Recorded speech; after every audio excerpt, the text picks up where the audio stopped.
MotorWeek is made possible by TireRack.com, RockAuto.com, State Farm, and WeatherTech. Say hybrid, and the first name that comes to most minds is Prius.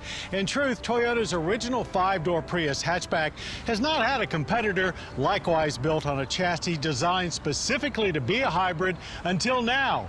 Enter the Kia Niro, a small, dedicated hybrid that also plays to the current popularity of crossover utilities. So let's see if the Niro hits high notes on both.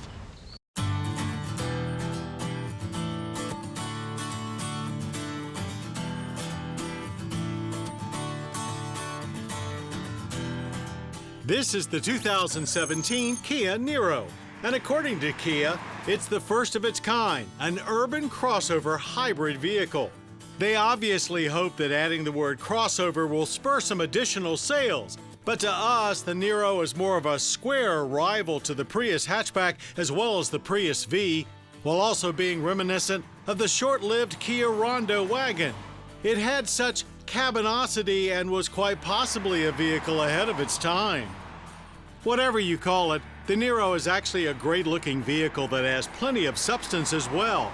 An important note, since many subcompact crossovers are more about show than practicality.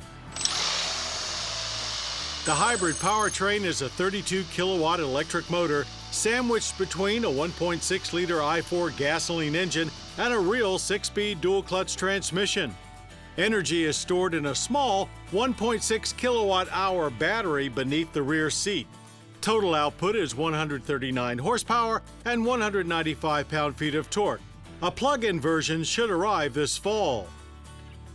While a dedicated hybrid, the Niro does share its platform with the Hyundai Ioniq, and the fact that it is front-wheel drive casts more doubt on the crossover title. But then, so does the very successful Kia Soul. So hatchback, wagon, or whatever, Niro delivers good pickup with no harsh regen braking feel. The DCT operates smoothly, but engine noise can be pronounced at times. Powertrain transitions are also fairly smooth. The only fault we found was in highway driving with cruise control engaged. Here, the Niro seems to stumble a bit as it manages both power sources as well as selects proper gearing. So the overall experience is not quite as refined as a Prius. The interior, however, looks fantastic, not in a flashy way, but with an understated, almost classy quality. Materials look upscale and feel good to the touch. The seats are also more comfortable than Prius. A power gauge replaces the tach, and our staff love the clear TFT info display. As for luggage space, the Niro has 19.4 cubic feet. Quite easily, the rear seats fold almost flat for 54.5 cubic feet, just short of the Sportage's 60.1 cubic feet. Outside, the Niro looks most like a cute yet sporty station wagon with virtually no indications of it being a hybrid. Compared to the Soul, it is classier and less aimed at the youngest buyer.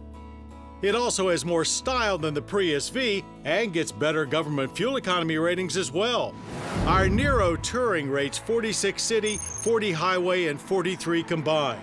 We found those numbers a tad pessimistic as we average 47.2 miles per gallon of regular without trying too hard. Kia also offers a stripped-down Niro FE rated at 50 combined, just shy of the least expensive Prius hatch. Our Touring's energy impact score is a very good one, burning just 7.7 barrels of oil yearly with 3.4 tons of CO2 emissions.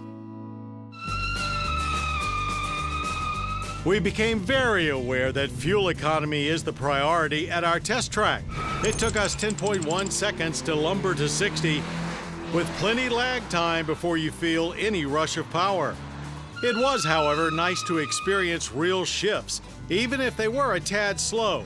We much prefer that over constant CVT droning. We finished the quarter mile in 17.7 seconds at 80 miles per hour. Niro handled itself quite well through our cone course, too. There was just the slightest bit of understeer when things got spirited, but for the most part, it goes where you aim it quickly. Steering response is brisk, with a light but not over-boosted feel. Braking from 60 averaged just 112 feet, which is quite good, as was overall stability while stopping. Pedal feel was a bit disconcerting though, as it goes right towards the floor with little resistance. 4 trim levels are available starting at $23,785 for an FE. Top-level touring stickers for $30,545. The 2017 Kia Niro is truly a product of its time. Part utility, part hatchback, part marketing strategy, all with a strong emphasis on high fuel economy. It's another all-around excellent product from Kia. And if we were paying over $4 a gallon for gas like we were a few years ago, it would be an instant hit. As it is now, it will probably still get there. It just might take a while longer.